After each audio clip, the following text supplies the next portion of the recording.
कल रात में थाना रौनाही पर पीआरबी और जीआरपी के मेमो के माध्यम से सूचना प्राप्त हुई थी कि ग्राम देवरा कोट के पास एक महिला की ट्रेन से कट करके मृत्यु हो गई है।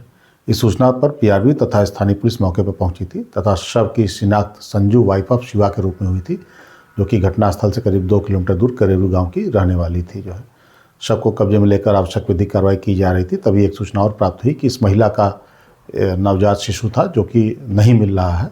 इस सूचना पर उसी क्रम में पीआरबी तथा स्थानीय पुलिस वाले इस महिला के घर पर ग्राम करेरू पहुंचे।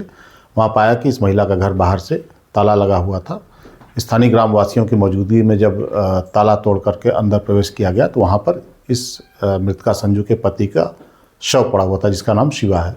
शिवा के सर पर चोट के निशान थे तथा बगल में ही एक हथौड़ा भी पड़ा हुआ था।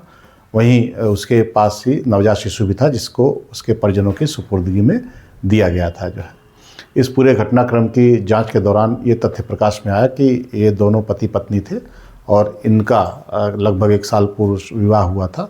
इन दोनों में आपस में झगड़े हुआ करते थे। कल भी इन दोनों के बीच झगड़ा हुआ था, जिसमें जो संजू है उसने अपने पति के सर पर चोट पहुंचा करके उसकी हत्या कर दी थी तथा खुद भी ट्रेन के आगे कूद करके जान दे दी थी।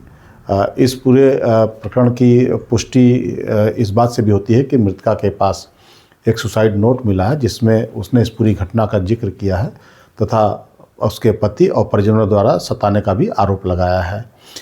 एक सूचना सुबह प्राप्त हुई कि जो वो नवजात शिशु था उसकी भी मृत्यु हो गई है। उसके शव को भी कब्जे में लेकर आवश्यक वैधानिक कार्रवाई हेतु भेजा जा रहा है।